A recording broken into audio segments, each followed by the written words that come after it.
What up, though, y'all? It's Chris. Appreciate you connecting with me while I'm on the run, getting things done. I'm not going to waste a whole lot of time on the intro. I want to get right into this one, and it's about the young man, DJ Daniel. Trump had him at his event the other day, and he honored him. And it was an interesting display, to say the least. The young man, 13 years old, 6 years ago, he was diagnosed with brain cancer and was given 5 or 6 months to live, and he's managed to outlive that. He has a love for community and giving back to his community. He's dreamed of becoming a police officer. He's been made an honorary police officer in his area. I've seen different videos of him doing things with the police department, them taking him out. It just was a really awesome thing to kind of encourage the boy to keep chasing his dreams. He's had multiple brain surgeries, and it's crazy because I was listening to the young man. He was just telling about how he underwent all these different brain surgeries, and every time his personality changed. That was crazy, man. The young man has faced so much adversity already at such a young age, and just to still have the positive outlook on life that he does, it's amazing. He was there at the event with his father.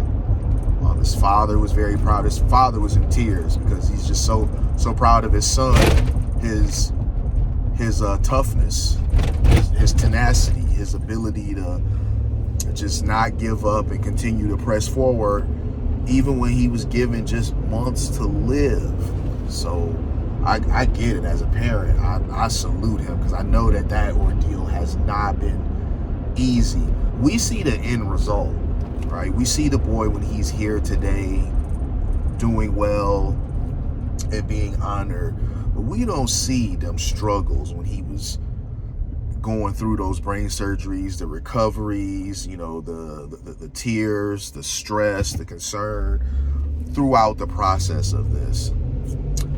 So that this story, it really does hit close to home for me as a father myself. And I have a son, so it really does hit me, because I couldn't imagine going through something like this. Of course, if I had to, I would, but unfortunately I didn't. But the reason why this is a story, well, it is a story in part to the fact that the young man is exceptional and was honored, but it's also due to the behavior of the Democrats that made, that kind of made the news. They were there and just salty and bitter as ever. They're still bitter over the election, and I mean, just choose better next time. You chose Kamala Harris as the person that you would get behind for your presidential, nominee. She was installed.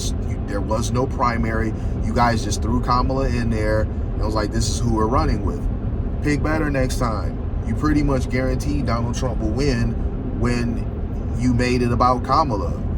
Someone that was nearly invisible as a VP throughout her tenure. We all unanimously agreed that she was an awful VP.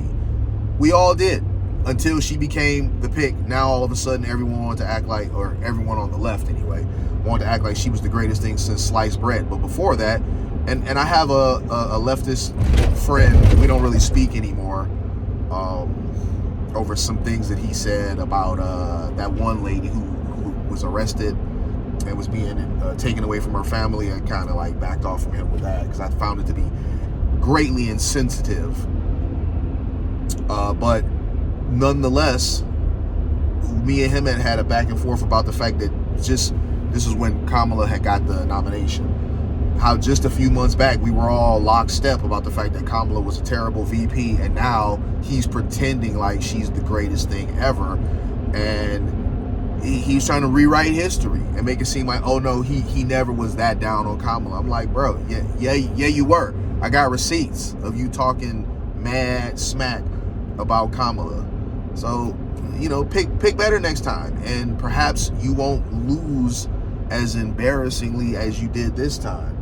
But anyway, they're still super sour about the way the election went, and they use this as an opportunity to put that on display. The young man is being honored.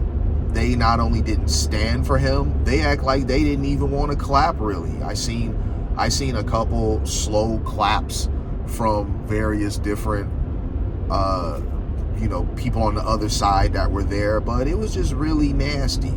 And it just goes to show you that they really don't care the way they try to pretend that they do. They don't care the way they would have you believe. Because for all that Black Lives Matter talk and kneeling and wearing the African cloths that they all do, here was a young man, a black young man who had overcame great adversity and is looking to be of service to his community, possibly even to his country in the future. We'll see.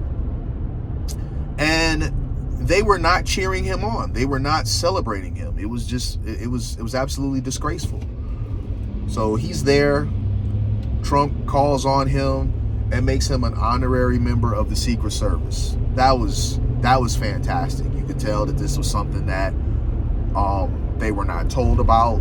This was something that was sprung on them. And what should have been something easy to celebrate from both sides, the left took it and turned it into an opportunity to be petty. And I want you guys to remember this. Remember moments like this, because it's not going away. The clip of their behavior at this event, it's forever. So when they come back in some years trying to spit, oh, Black Lives Matter, oh, DEI, just all of that sort of stuff that they claim they care so much about, remember this moment that for a 13-year-old black boy who survived brain cancer, multiple surgeries, and is still trudging forward, when President Trump was honoring this young man, they couldn't be bothered to participate. So I'm gonna leave it there. I'll holler at y'all soon. Peace.